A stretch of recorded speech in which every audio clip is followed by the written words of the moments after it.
কৈ দিয়ক 60 বছৰ হ'ল আপোনাৰ এতিয়া শুনিব শুনিব কৈ আছে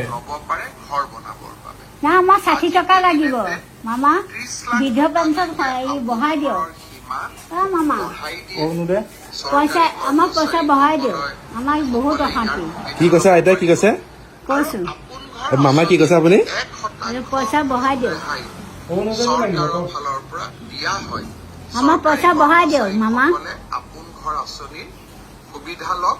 মই নিশ্চয় আশা কৰিম না পইচা বঢ়াই দিয়ক অসম কৃষি বিপণন পৰিষদৰ কৰ্মচাৰীসকলেও বহুত এই নুশুনে এইবিলাক ভাই ক'ব লাগিব কৈ লওক মই আপুনি এতিয়া কৈ দিব TRS-ৰ আজি এটা নতুন হাত টকাই দিয়ক কেবিনেটে মঞ্জুৰি কৈ দিয়ক এতিয়া মামা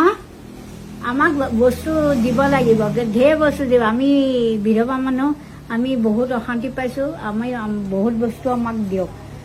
এতিয়া পাই আছো হ'লেও আমাক অলপমান বস্তু দিয়ক আকৌ অহাবাৰলৈ আপোনালোকক জিকাম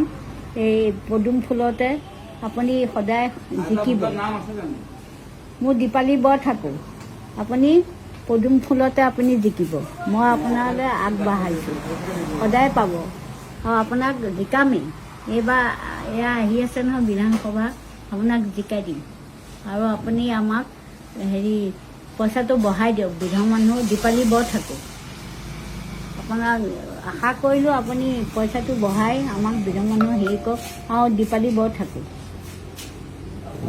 কৰে যিহেতু মাৰ্কেটিং বৰ্ডখন আগৰ দৰে চলাই হ'ব শুনিলে কিবা এটা কৈছে ইংলিছতে কৈছে এতিয়া আপোনাক পইচা দি দিব তেওঁক কৈ দিব লাগিব দিয়ক দেই হ'ব আপুনি ক'লে নে নাই কি লাগে কৈ দিয়ক ক'ৰবাৰ চৰকাৰ কি কৈছে আপুনি হা চৰকাৰ কি কৈছে আপোনাক কি লাগে আৰু সি আজি টেনশ্যন পাই গ'ল কওক এয়া মানে আমাৰ বিধৱা মানুহ চব বস্তুৱে লাগে আৰু আপোনাক এবাৰ বিধানসভাত আপোনাক পদুম ফুলত জিকাম আপুনি বহুতখিনি আশা কৰক আমি